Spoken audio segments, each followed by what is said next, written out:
Good morning. I'm Inga Cotton. I'm the founder and executive director of San Antonio Charter Moms. And what I wanted to talk about this morning was an article that I wrote recently. It was published on a website called Project Forever Free, which is a parent-oriented website about education news. And I'm really thankful to Maureen Kelleher and Erica Sanzi. Maureen lives in Chicago. Erica lives in Providence. And they're part of a network of parents who write and speak about education.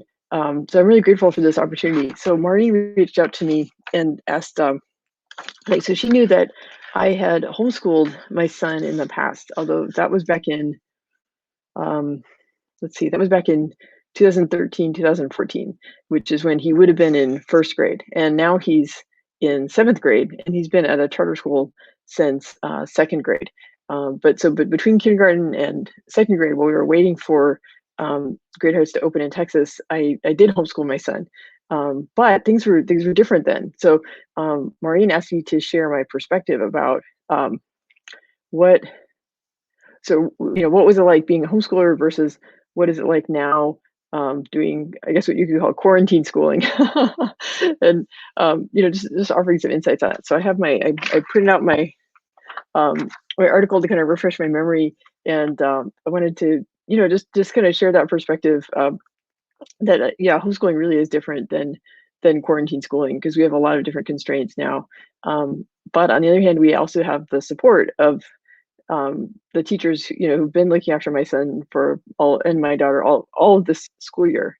So I can see your comments here on the screen. If you have, something you want to offer, please leave a comment and I'll try to answer it on the air, or I'll type in after the recording's over. Also, so I'm going to add a link to this. I hope you'll read it and share it, because I hope it offers some perspective if you're wondering, is this what homeschooling's like? It goes, no, this is not really what homeschooling's like.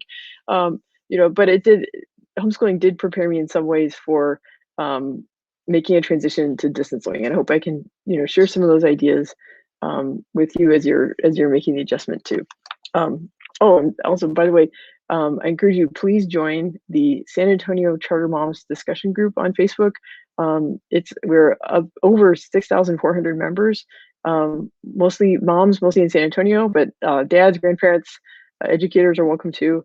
And we've been supporting each other during the transition to distance learning, offering resources and how to help each other, how to keep our kids busy and happy and still learning, while we all try to stay safe and help our community. So the topic today is, so the title is "Trust Me, Homeschooling and Quarantine Schooling Are Not the Same Thing." So that is very true. So I talked about like the time frame. So my son is 12 now, but when he was 6 years old, I homeschooled him for a year. And now academically, first grade is different from seventh grade, but kind of the way we structured our homeschool.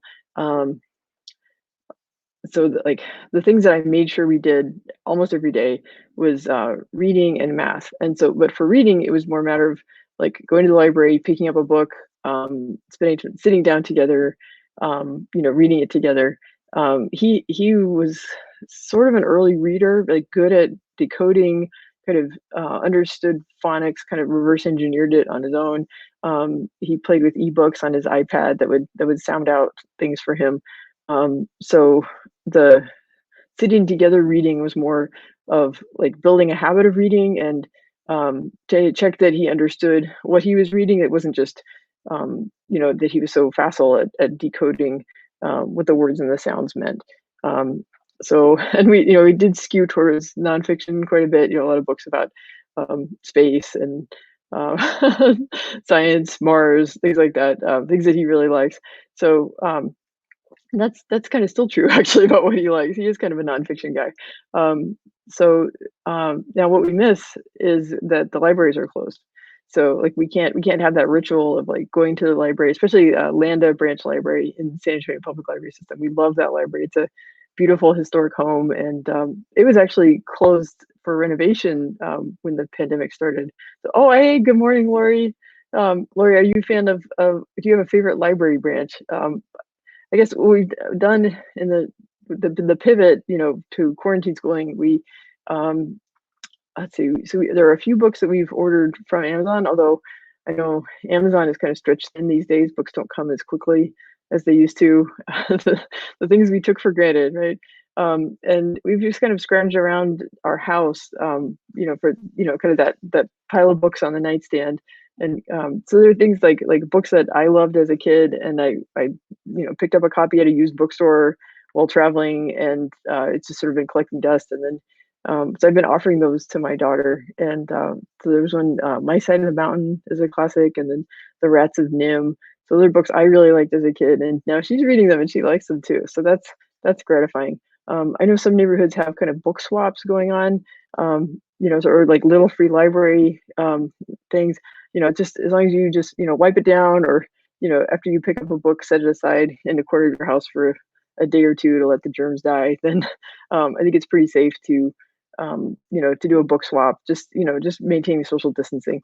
Um, so that's, yeah, I mean, going to the library was a really nice ritual when we were homeschooling, because Landa Library has a gorgeous playground, and that, it was a treat to get new books, and, maybe do a craft at the library. And then, although my son would not sit still for story time. That was they had some wonderful storytellers there, and he would not sit still. But but the playground was great, and getting to meet and socialize with other parents. Things we took for granted, right? But yeah, in San Antonio, there are many libraries with beautiful playgrounds or walking trails or things like that. So you can really, make a day of it, and build those good habits of, you know, the library as being a happy place, and pack a snack, have a little picnic. Just, yeah, libraries are really a treasure, and I look forward to them reopening as part of life getting back to normal.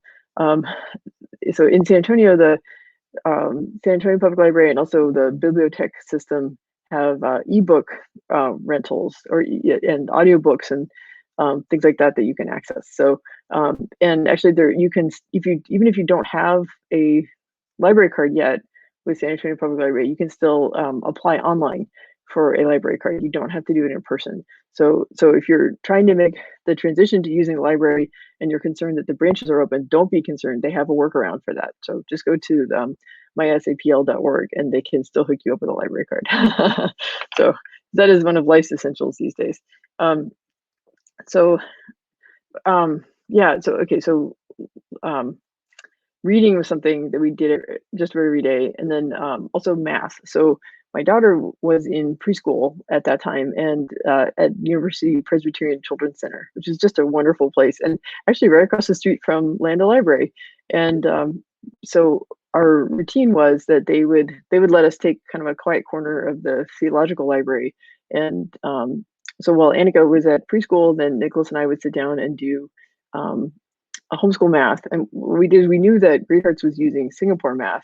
And so I went ahead and bought so the workbooks and textbooks and some math manipulatives, like the base 10 blocks, things like that. And we would just, spend, I don't know, an hour or so doing a chapter of the book, or a few pages from the book. I know one thing that was really important was, now, for kids that age, it's very hands-on for the teacher, and I think that's one thing that parents are discovering about quarantine schooling, is that especially if you are, you know, if you have young children at home that you're trying to educate, you can't just turn them loose for half an hour or an hour. They really do need somebody to kind of walk through the lesson with them, and show them how it works, then have them demonstrate it. Um, that that's a challenge as far as time management, and it can be a challenge for patients as well. I remember homeschooling my son. We would, if I could tell his emotions, or if he was getting tense, we would just say, okay, time for a walk break, and we just walk it off. So we'd walk in circles around the little library, and I think the church secretary kind of popped her head and what are you doing? That's okay, it's okay. She was very tolerant of the things we would do to kind of just reset. Just getting physical is a way to if it's getting frustrating, just kind of clear your mind, and reset, and then try again. And then some days you're like, what, we're done, we're going to come back to this tomorrow. that's that's something that is in common between homeschooling and quarantine schooling, is watching your kids' emotional state and knowing when they need to walk it off, and when you just kind of need to call it for the day and come back. Um, so for things like art, science, history, we did a lot of field trips. We had a stack of memberships, and I think you might have seen a video I did the other day about the local museums going virtual. But back then, we'd use our memberships and go for like a story time plus art, like a living history demonstration, science demonstrations, and you get hands on. And if you've got the membership, then admission is free each time you go. And those, I mean, those I still have really good memories about doing all those little activities. I miss that. With quarantine schooling, you can't go to those places. You can do the virtual version, and you can try to do activities at home. So like look up science projects you can do, and hopefully you can find the materials. Like don't do any that require toilet paper, right? Toilet paper is precious these days, right? But yeah, but like my header in that section in the article is homeschoolers who are never home. And if you talk to experienced homeschoolers, it's true. They're really not necessarily home. They're out doing PE. They're at parks. They're at museums. They're at co-ops or meetups or sports. There's lots to do. And so even for the veteran homeschoolers, quarantine schooling has been a transition because a lot of activities got canceled, and we'll have to practice social distancing and stay home. Um, Okay, so another topic I covered in the piece at Project Forever Free, and again, thank you, Maureen and Erica, for helping shepherd this piece and get it published.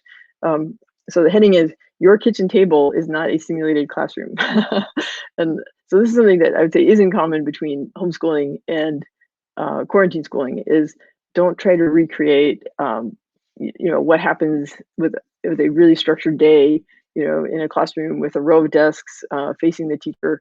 I mean, not even all schools look like that anymore these days, but definitely at home you need to be flexible. Like there's not going to be a school desk. There's not necessarily going to be a whiteboard or something that you have to stand at. And I mean, we do have. Yeah, I've talked in these chats. I've talked about scheduling and how we have kind of an outline of what the day looks like, but it's not a minute by minute thing the way it is at a traditional school.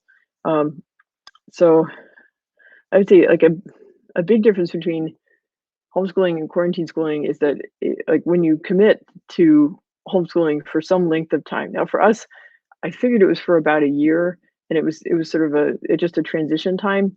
But for the families who commit, it's like we're going to do this all the way through middle school, or we're going to do this all the way up until college. Um, the families I've talked to have put a lot of thought into, what curriculum they pick, what approach they're choosing, and they, the good thing about that is that they find, they're able to find things that are a good fit for their kids, and they understand what the curriculum is they're working with, and they feel like an investment and a commitment to it. And I think that is part of what leads to good outcomes, for homeschoolers who have, really a real love of learning and a real depth of knowledge, and a lot of poise and maturity. Um, so when the thing about quarantine schooling, like in some ways, it's like there's not the burden on me to be choosing the curriculum and finding the materials. I can lean on the school to do that, and that's one of the things we love about um, our kids' charter school is that it has a knowledge-rich curriculum, and it's part of the tradition of classical education. That's what works for us. I mean, there are lots of great charter schools out there that have very different curriculums than Great Hearts, right? But I've seen Basis, Idea, KIP, these charter schools that they had a sense of what their mission was and what their purpose was as a bricks and mortar school, and they've been able to carry that into um, the virtual school situation, because they have a sense of, this is what we're here for, right? Like, we're going to teach your kids STEM, or we're going to teach numeracy and literacy, and they'll be really fluent in those. And I see that commitment carried forward.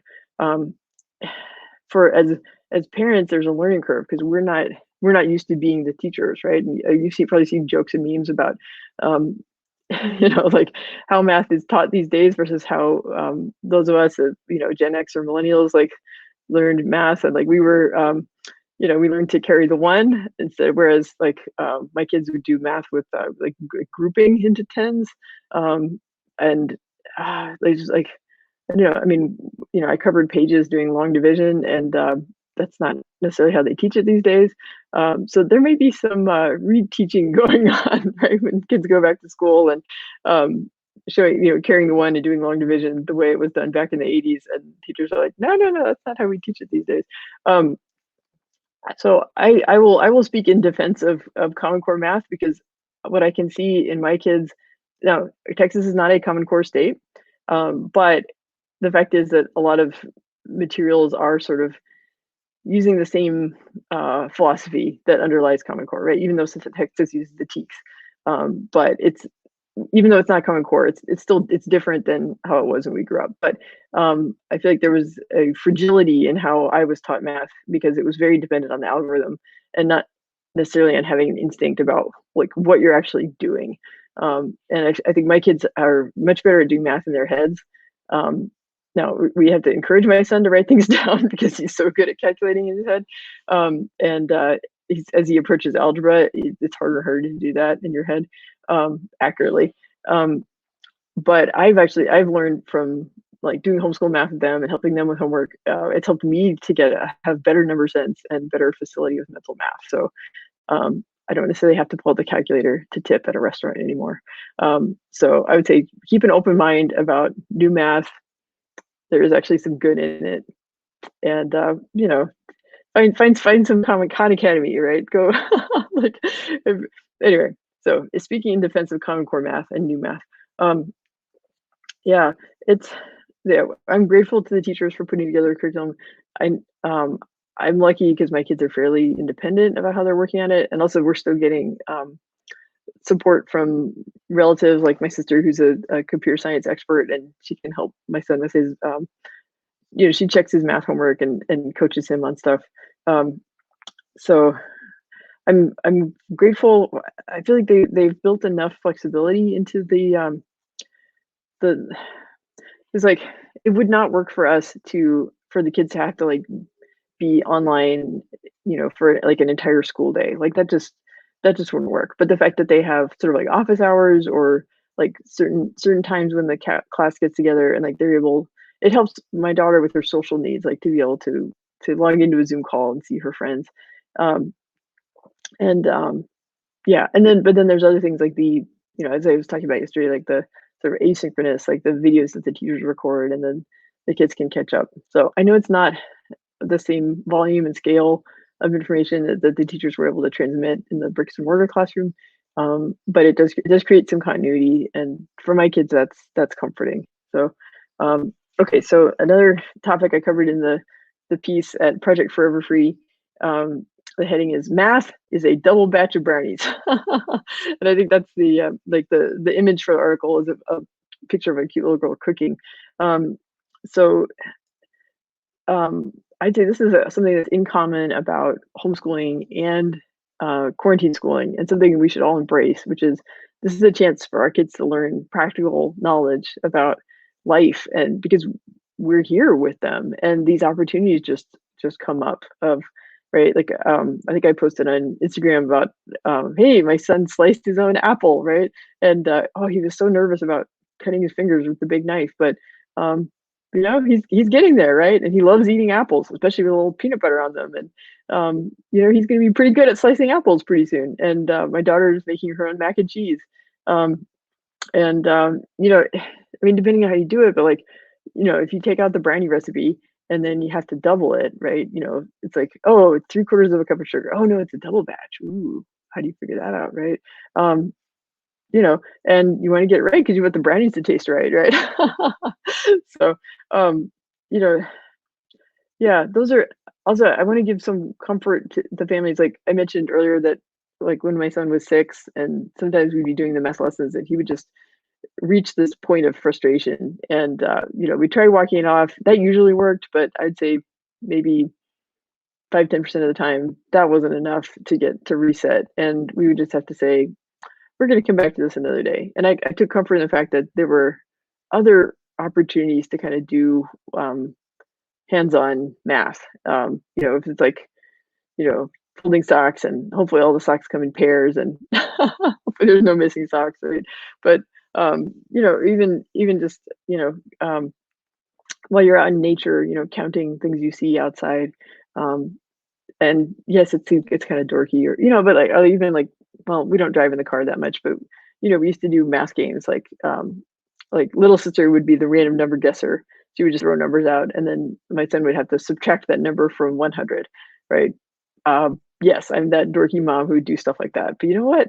All those little things add up over time. And if structured math lessons in a workbook, um, with pencil and paper, if that's not working, then just find other ways to get the knowledge across. And that's just the kind of how flexible we have to be, um, to try to keep moving towards our goals, even under really weird circumstances that hopefully will not go on forever, but we don't know for how long. And that's part of the hard part. So yeah, and so not just the cooking and sort of mental math and stuff, but also my kids are learning some good tech skills. They're using their laptops, whereas previously they had mostly used tablets. And I realize how lucky we are that we have, that they have their own electronics to use. Um, I Earlier this week I talked to Christina Noriega about the SAIC Foundation's Connect campaign. That's a way that we can help close the digital divide for families who don't have access to enough electronics at home for their children to continue their schoolwork. But thankfully, we do have. I mean, they have kind of hand-me-down laptops, but old Apple laptops actually usually work pretty well, especially when they're using things like Google Classroom or Zoom that are not that intensive. And so they have a little bookmark so they can access their office hours on Zoom. They know how to write an email to their teacher. They're using Google Classroom. Sometimes it's a PDF that they print and fill in. Sometimes it's like a Google form that they fill in the answers. There's still there's still some hiccups here and there, and I still don't know exactly how to turn in the packet at the end of the week. Need to reread the instructions. It's probably in an email somewhere. That's a lot of emails to go through though, but we'll figure it out some way or another. And that's maybe ultimately we just all have to treat each other with some grace. Because I know like the teachers are working their hardest, the parents are working their hardest. Um, that was something I talked about last week was, teachers and parents are seeing, the importance of each other's roles and, hopefully having some understanding about, um, trying to do the best for the kids with the time and resources that we have. Okay, so that's what I covered in my piece about why homeschooling and quarantine schooling are not the same.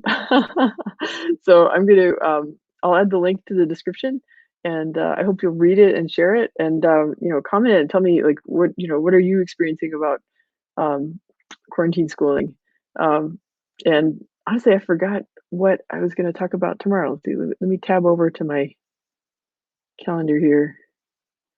Let's see. Oh, you know what? We have a guest tomorrow. That's exciting. Okay, so we have a new blog post at SA Charter Moms about how to.